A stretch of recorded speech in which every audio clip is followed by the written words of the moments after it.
waaw ñun lii ñuy def nii non lii ñuy def nii ce n'est que le début quoi commencement bi rek la parce que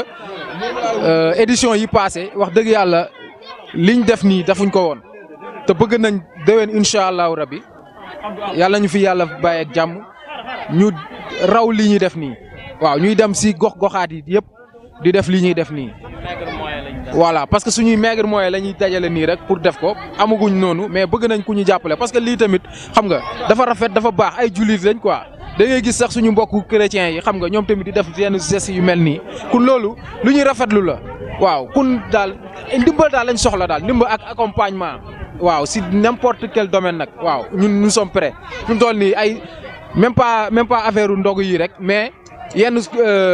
yenn événement yi lu si mel ni ay ngénte lu si mel ni ay takk yooyu noonu yëpp dañuy dem accompagner xew bi ba mu jeex waaw du début à la fin lépp dañ koy gérer xam nga li war si xew bi yëpp dañ koy def waaw donc vraiment bëgg nañ tamit bon nit ñi jàppale ñu quoi loolu daal mooy sama mot à dire kon di rafetlu vraiment initiative bi di rafetlu tamit samay mbokk ñi ma àndal lool dafa wax dëgg yàlla ay jàmbaar la ñoom tamit kenn demul ñu des waaw di leen gërëm bu baax a baax a baax di jox kàddu gi sama copain bi di Basirou wax. waaw salaamaaleykum ñu ngi leen di ziar bu baax a baax Djidane famille ñu ngi leen di ziar di leen gërëm di leen sant bu baax a baax si di rafetlu taxawaay bi di am contentement bu baax a baax aussi tamit ci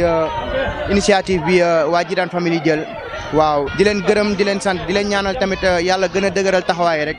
yokk buntu xéwal yëpp waaw parce que lii moom initiative bu rafet la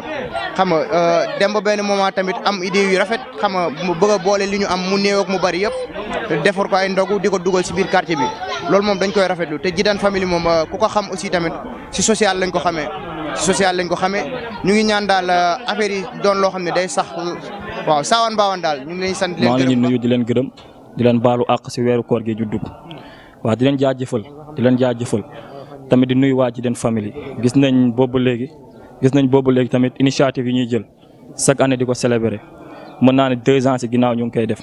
daaw corona bi fi jaar moo tax defuñ ko mais amoon nañu yéene def ko lu ñuy wax souvent rek l'homme qui propose Dieu qui dispose jaam ak pexem yàlla ak dogalam mais ren boo gisee gars yëpp ñëw nañ teew nañ si jàpp nañ si mais boo ko rek lii buñ koy def defuñ ko ngir ngistal wala dara parce que Djidane famille boo xoolee affaire sociale moo ko tax a jug defar te yàlla tax parce que nii majorité bi laalo ñëpp dañuy bàyyi seen temps bàyyi seen xëy guddeeg bëccëg dañuy ñëw jàpp nu Djidane famille demee di dimbali nag koñ bi surtout quartier buñ dëkk muy Jaksaaw 2 fii koñ bi waaw quartier buñ dëkk boo xoolee tamit nu quartier bi demeewul noonu mais lu am suba ngoon ñu ngi siy dox gars daal amuñu lu leen wax amuñu lu leen di wax tamit di leen gërëm tamit bu baax parce que lu ñu def yombul tey ji nga tolloog weeru koor lu si borom bi wax tamit lépp loo def bàyyi lu ngay sa liggéey mënu da nga ko bàyyi ñëw fii pour teew kon loolu du lu yomb gërëm gars yi tamit dañoo bàyyi si te ñoom majorité bi ñoom ñëpp gars yi daal lu leen di wax bàyyi dañ leen di ñaanal gudd fan ak wér gi yaram rek chaque at borom bi ni ñu ko may ñu koy gën a fekkee di ko def te yàlla tax parce que gars yi ay champion lañ gars yi mel ni ñoom yombul de même boo ko bëggee mel saa dina jafe si yow parce que lu toll ni weeru koor ngay ñàkkante ñëw di def te yàlla tax bàyyi sa kër bàyyi sa famille ñëw fii depuis 15 heures ba tey ngay def di tas boobu léegi da nga xool nit ñi di ñëwee chaque année ak di ñëw pour di ndogu foo jëm dañu siy def nag te yàlla tax defuñu pour ngisal wala def waa Djidane famille yëpp lu ko dalee président Abdou Ndiaye di ko lancé message tamit ñoom MR ci kenn lu ko dalee A ba Z buñ limee juum Djidane famille amuñu seen fay vraiment grand yu baax lañ mën naa nañ ma jël def ma seen wet te seen rakk laa boo xoolee aaji saa demeewul noonu luñ ma magee buñ koy wax fii la ñuy fanaan samay gars yu baax lañ nag bëggal ma seen bopp di ma conseil ko dégg bëccëg di ma xamal ak kon rek sant yàlla la ci sant yàlla parce que naan lu bari ñoom xamal nañ ma lu bari parce que dégg bëccëg ñu may woo ne ma alu man leen naam ñu ne ma nii la ak nii kon loolu sant yàlla la mënoon nañ ma bàyyi ne wuñ ko ñoom budget bi moom buñ koy xayma mën naan fii la ñuy fanaan parce que budget bi lu ñu ci def c'est trop gars yi saa boo xoolee jàppuñ saa calcul bi ñaata la parce que da ngay ñëw bon nombre pain au lait bi à peu près war nañ rek lu tolloog 300 pain au lait 350 pain au lait waaw sachet ndox yi si je trompe pas 4 sachets la bisaab bi tamit jinjeer yeeg buy bi au total lépp dina doon lu tolloog ay 200 sachets waaw 300 kon xam nga loolu du lu yomb mburu yi tamit boo xoolee sa kanam dañoo jamaat mujjee dem jënd jiwaat mburu renforcer ko pour xale yi 40 pain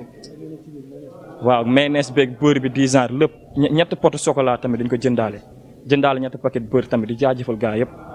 waaw vraiment gars yi moom mention spéciale quoi amuñu seen fay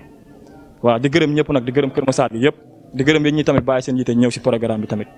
bu ñu waxee tamit loo xam ne tamit ñaaw na ñoo ngi leen di jégalu ngeen xam ne doomu aadama matul